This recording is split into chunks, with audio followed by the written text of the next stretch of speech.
काफी सारी important updates आ रही हैं जो आपको मेन स्ट्रीम के न्यूज चैनल्स के ऊपर भी देखने को नहीं मिलेंगी, इसलिए इस वीडियो को एंड तक देखिएगा, काफी कुछ सीखने को मिलेगा। सबसे पहले बात करते हैं यूनाइटेड अरब एमिरेट्स और भारत के बारे में।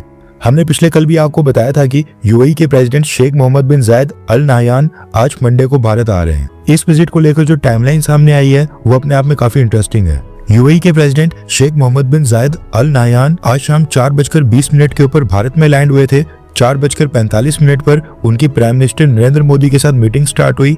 वीडियो रिकॉर्ड करते समय ये मीटिंग अभी भी जारी है और अब ये मीटिंग एक्चुअल में कितनी लंबी चलती है वो तो खैर पता नहीं, लेकिन विदेश मंत्रालय द्वारा बताया जा रहा है कि यूएई के प्रेसिडेंट आज शाम को 6:05 के ऊपर वापस यूएई चले जाएंगे, यानी कि 6:05 PM पर उनका डिपार्चर है। अगर पूरा कैलकुलेट किया जाए तो शेख मोहम्मद बिन जायद अल नाहयान 2 घंटे से भी कम समय तक भारत में प्रेजेंट होंगे। लगभग 1 घंटे के लिए उनकी प्राइम मिनिस्टर नरेंद्र मोदी जी के साथ मीटिंग का समय तय किया गया है। ऊपर से ये विजिट इतने शॉर्ट नोटिस के ऊपर अरेंज की गई है कि कई सारे थिंक टैंक्स और जियोपॉलिटिकल एक्सपर्ट्स इस विजिट के पीछे की साइंस समझने की कोशिश कर रहे हैं।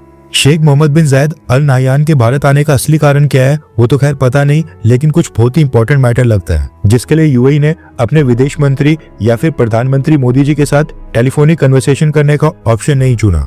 सीधा शेख मोहम्मद बिन जायद अल नाहयानी भारत आ रहे हैं और पर्सनली प्रधानमंत्री मोदी के साथ मुलाकात कर रहे हैं। अब बैकएंड के ऊपर क्या चल रहा है वो मे भी इतने जल्दी दोनों देशों की तरफ से सामने नहीं आए, लेकिन दोनों लीडर्स की मीटिंग के बाद एक ज्वाइंट स्टेटमेंट तो जरूर सामने आएगी।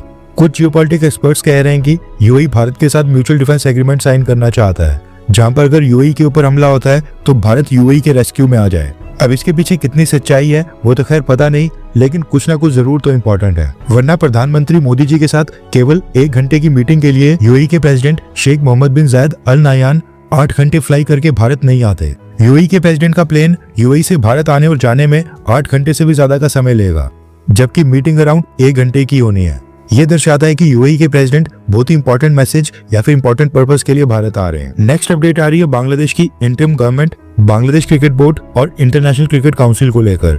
जैसा कि आपको पता होगा, बांग्लादेश क्रिकेटर मुस्तफिजुर रहमान को आईपीएल से निकाले जाने के बाद बांग्लादेश की इंटरिम गवर्नमेंट और बांग्लादेश क्रिकेट बोर्ड ने आईसीसी से रिक्वेस्ट की है कि 7 फरवरी से जो भारत और श्रीलंका में T20 वर्ल्ड कप स्टार्ट होना है उसमें बांग्लादेश के मैचेस भारत से शिफ्ट कर श्रीलंका में ट्रांसफर कर दिए जाएं।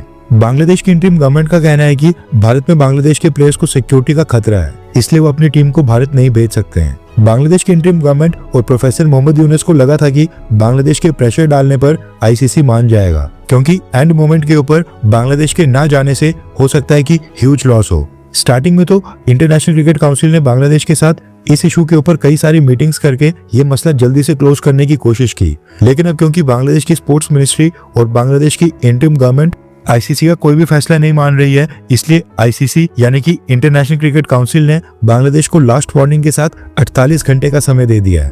रेफरेंस क्लब की स्क्रीन के ऊपर आर्टिकल का स्क्रीनशॉट है। न्यूज निकल कर आ रही है कि आईसीसी ने बांग्लादेश की रिप्लेसमेंट को भी सिलेक्ट कर लिया है और अगर बांग्लादेश भारत में होने वाले T20 वर्ल्ड कप से एंड मोमेंट के ऊपर विड्रॉल करता है, यानी अपनी टीम भेजने से इनकार कर देता है, तो बांग्लादेश की जगह रिप्लेसमेंट के तौर पर स्कॉटलैंड को इन्वाइट किया जाएगा। इंटरनेशनल क्रिकेट काउंसिल ने बांग्लादेश क्रिकेट बोर्ड और बांग्लादेश की स्पोर्ट्स मिनिस्ट्री को 48 घंटे का समय दिया है और कहा है कि 48 घंटे के अंदर ये अपना स्टेटस क्लियर करके बताएं कि क्या ये अपनी टीम को T20 वर्ल्ड कप के लिए भारत भेज रहे हैं या फिर नहीं। अगर 48 घंटों के अंदर कोई फाइनल वर्डिक्ट नहीं आया तो स्कॉटलैंड को ग्रुप सी में बांग्लादेश से रिप्लेस कर दिया जाएगा। आईसीसी ने बांग्लादेश को क्लियर किया है कि बांग्लादेश को अपने सभी मैचेस भारत में ही खेलने पड़ेंगे और वो भी सेम वेन्यूज के ऊपर जो पहले से डिसाइडेड है। और जहां तक सिक्योरिटी की बात है, उसके लिए भारत की सरकार की तरफ से इंटरनेशनल क्रिकेट काउंसिल को फुल कॉन्फिडेंस दिया गया है कि बांग्लादेश क्रिकेट टीम को फुल सिक्योरिटी प्रोवाइड की जाएगी। 48 घंटे का समय ये कल शाम को पूरा होना है, यानी कि परसों तक ये ड्रामा खत्म हो जाएगा और ये भी क्लियर हो जाएगा कि बांग्लादेश की टीम भारत आ रही है या फिर नहीं। नेक्स्ट अपडेट आ रही है भारत और पोलैंड को लेकर। दरअसल पोलैंड के डिप्टी प्राइम मिनिस्टर और foreign minister Radoslaw Sikorski Bharat आए हुए हैं और आज इन्होंने हमारे विदेश मंत्री जयशंकर सर के साथ बायलैटरल मीटिंग्स भी की हैं। आज तो खैर ये भारत आए हैं, लेकिन पिछले साल अक्टूबर महीने में यही पोलैंड के डिप्टी प्राइम मिनिस्टर और foreign minister Radoslaw Sikorski Pakistan की विजिट के ऊपर गए थे और पाकिस्तान जाकर वहां पर मीटिंग करने के बाद जो पाकिस्तान के साथ इन्होंने पोलैंड की ज्वाइंट डिक्लेरेशन दी थी उसमें जम्मू कश्मीर का नाम मेंशन किया गया था और कॉन्फ्लिक्ट्स का निपटारा पीसफुल तरीके से इंटरनेशनल लॉज और यूनाइटेड नेशन के चार्टर के अकॉर्डिंग करने की सलाह दी थी। यानी कि पहलगाम के बाद भारत के ऑपरेशन सिंदूर, उसके संदर्भ में ये स्टेटमेंट थी। यानी कि भारत को ऑपरेशन सिंदूर नहीं करना चाहिए था और उस मसले का निपटारा इंटरनेशनल लॉज और यूनाइटेड नेशंस के चार्टर के अकॉर्डिंग करना चाहिए था। उस समय की पोलैंड और पाकिस्तान की जॉइंट डिक्लेरेशन का जवाब आज भारत ने पोलैंड के डिप्टी प्राइम मिनिस्टर को उनके मुंह के ऊपर ही दिया है। और आज न्यू दिल्ली में मीटिंग्स के दौरान जयशंकर सर ने पोलिश फॉरेन मिनिस्टर की काफी क्लास लगाई है। रेफरेंस के लिए आपकी स्क्रीन के ऊपर आर्टिकल का स्क्रीनशॉट है।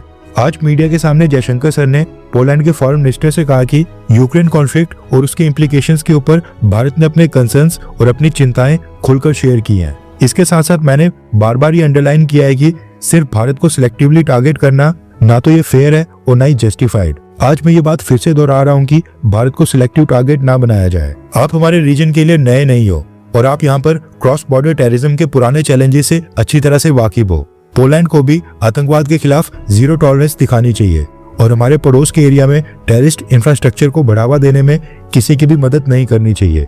ये कहा है जयशंकर सर ने। नेक्स्ट अपडेट आ रही है भारत और अमेरिका के बारे में।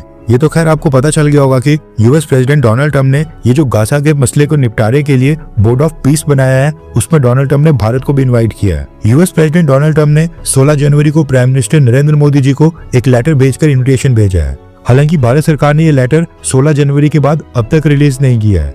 2-3 दिन के बाद अभी लेटर अपने आप मीडिया में आया है। ऊपर से भारत के विदेश मंत्रालय और भारत की सरकार ने इस बोर्ड ऑफ पीस के ऑफर के ऊपर कोई भी स्टेटमेंट अभी तक नहीं दी है। लेकिन अमेरिका के भारत में एम्बेसडर सर्गियो गॉर ने इस इन्विटेशन को शेयर किया है और इसके ऊपर कमेंट भी किया है। अभी जो बोर्ड ऑफ पीस है, इसके बारे में कुछ जानकारी सामने निकल कर आ रही है। रेफरेंस के लिए आपकी स्क्रीन के ऊपर रॉयटर्स के आर्टिकल का स्क्रीनशॉट है। न्यूज निकल कर आ रही है कि ये जो बोर्ड ऑफ पीस है, इसका चेयरमैन हमेशा के लिए यूएस प्रेसिडेंट डोनाल्ड ट्रंप रहेंगे फॉर लाइफ। उनके बाद नया चेयरमैन कौन होगा और कौन नहीं, उसके लिए कोई भी डिटेल्स अभी तक शेयर नहीं की गई है। न ही ये बताया गया है कि नए चेयरमैन की सिलेक्शन कैसे होनी है। मसला ये है कि अमेरिका ने टोटल 60 के करीब देशों को बोर्ड ऑफ पीस का मेंबर बनाने के लिए इनवाइट किया है एंड उस लिस्ट में रशिया, पाकिस्तान और टर्की कई सारे देश शामिल हैं। डोनाल्ड ट्रंप एडमिनिस्ट्रेशन के अकॉर्डिंग उन्होंने जिन 60 देशों को इन्विटेशन भेजा है, वो 3 साल के लिए बोर्ड ऑफ पीस के मेंबर्स बनेंगे। उनके बाद हर एक देश को अगर इस बोर्ड ऑफ पीस का लाइफ टाइम के लिए परमानेंट मेंबर बनना है, तो फिर उस पर्टिकुलर कंट्री को पहले फर्स्ट ईयर के अंदर ही, यानी कि 1 साल के अंदर बोर्ड ऑफ पीस को $1 बिलियन पे करने होंगे और ये $1 बिलियन बोर्ड ऑफ पीस की एक्टिविटीज को फंड करने के लिए इस्तेमाल किए जाएंगे। भारतीय करेंसी में $1 बिलियन 9,000 करोड़ रुपीस के आसपास बनते हैं। जो कंट्री $1 बिलियन देगी, उसकी मेंबरशिप लाइफ टाइम के लिए कर दी जाएगी और जो नहीं देगी, उसकी मेंबरशिप 3 साल के बाद खत्म हो जाएगी। और उसके बाद US president Donald Trump again ये डिसाइड करेंगे कि उस देश को दोबारा से 3 साल के लिए इनवाइट करना है, यानी कि दोबारा से 3 साल के लिए बोर्ड ऑफ पीस का मेंबर बनाना है या फिर नहीं। कहने का मतलब है कि इनका कंट्रोल पूरी तरह से यूएस प्रेसिडेंट डोनाल्ड ट्रंप के पास होगा। एक और बात ये भी बोली जा रही है कि ये जो बोर्ड ऑफ पीस होगा, ये गाजा कॉन्फ्लिक्ट तक सीमित नहीं होगा। गाजा के बाद ये बोर्ड ऑफ पीस दुनिया के बाकी ग्लोबल कॉन्फ्लिक्ट्स को खत्म करने के लिए भी कई सारे इनिशिएटिव्स लेगा, यानी कि दुनिया के सभी मसलों का निपटारा यही बोर्ड करेगा। ऐसा कहना है डोनाल्ड ट्रंप का। जैसे वो कहते थे कि यूएस प्रेसिडेंट बनने के बाद 24 घंटों के अंदर ही वो रशिया यूक्रेन वॉर को रुकवा देंगे। अब क्योंकि इस बोर्ड का लाइफ टाइम चेयरमैन कहा जा रहा है कि फिलहाल के लिए डोनाल्ड ट्रंप होंगे, चेयरमैन को बदलने का कोई क्लियर रूल या फिर फ्रेमवर्क अमेरिका ने अभी तक शेयर नहीं किया है, या फिर कल को क्या अमेरिका के अलावा या डोनाल्ड ट्रंप के अलावा कोई और चेयरमैन बन सकता है, इस पर कोई भी क्लैरिटी नहीं है। इसलिए इस बोर्ड ऑफ पीस को ट्रंप्स यूनाइटेड नेशंस भी बोला जा रहा है, यानी कि एक तरह से डोनाल्ड ट्रंप का यूनाइटेड नेशन है। बात करें भारत के इन्विटेशन की, तो जियोपॉलिटिकल एक्सपर्ट्स का कहना है कि भारत कोई ऑफर एक्सेप्ट नहीं करना चाहिए, यानी कि बोर्ड ऑफ पीस का भारत को मेंबर नहीं बनना चाहिए, क्योंकि अगर ऐसा होता है तो पाकिस्तान के प्राइम मिनिस्टर शहबाज शरीफ और प्रधानमंत्री मोदी को एक मंच के ऊपर आना पड़ेगा और वहां पर उस मसले को यूएस प्रेसिडेंट डोनाल्ड ट्रंप दोनों लीडर्स के साथ एक फोटो अपॉर्चुनिटी क्रिएट करके 2 न्यूक्लियर पावर्ड कंट्रीज के बीच युद्ध रुकवाने का दावा एक बार फिर कर सकते हैं। वैसे इस इन्विटेशन को लेकर क्या करना है, वो तो खैर हमारे विदेश मंत्रालय के एक्सपर्ट्स और भारत सरकार अच्छे से जानती है, उसको हम प्रेडिक्ट नहीं कर सकते। लेकिन आपको क्या लगता है कि क्या भारत को ये बोर्ड ऑफ पीस ज्वाइन करना चाहिए, हाँ या फिर ना? नीचे कमेंट करके अपनी राय जरूर बताएं। हर 24 घंटे के अंदर जियोपॉलिटिक्स में बड़े फेरबदलाव और उलटफेर हो रहे हैं और भारत के लिए नए चैलेंजेस आ रहे हैं। कोई देश अपने फैसले से पलट रहा है तो कोई देश ब्लैकमेलिंग के ऊपर उतर आया है। सभी देश एक दूसरे को नीचे लगाने की कोशिश कर रहे हैं। इन सब के बीच हमारा भारत किसी भी देश से पीछे न रह जाए, इसके लिए मोदी सरकार लगातार कोशिशें कर रही है। एंड भारत की foreign policy, defence news, economy और ग्लोबल अफेयर्स का सही एनालिसिस हमारे चैनल इंडियन अफेयर्स का मिशन है और ये मिशन आपके सपोर्ट के बिना अधूरा है। इंडियन अफेयर्स हिंदी के ऊपर हम सभी फैक्ट्स और डेटा बिल्कुल सरल भाषा में एनालाइज करते हैं, बिना किसी एजेंडा के। अगर आप चाहते हैं कि इंडियन अफेयर्स का सही और ऑथेंटिक एनालिसिस आप तक लगातार पहुंचे तो इस वीडियो को लाइक करें और हमारे चैनल इंडियन अफेयर्स को सब्सक्राइब करके बेल नोटिफिकेशन ऑन करना मत भूलिए। आपका एक लाइक हमारे चैनल को ग्रो करने में काफ़ी मदद करेगा और एक सब्सक्राइब ये सुनिश्चित करेगा कि आप किसी भी इंपॉर्टेंट अपडेट को मिस ना करें। अगर आपने हमारे चैनल को पहले से सब्सक्राइब किया है तो दिल से धन्यवाद। जय हिंद, वंदे मातरम।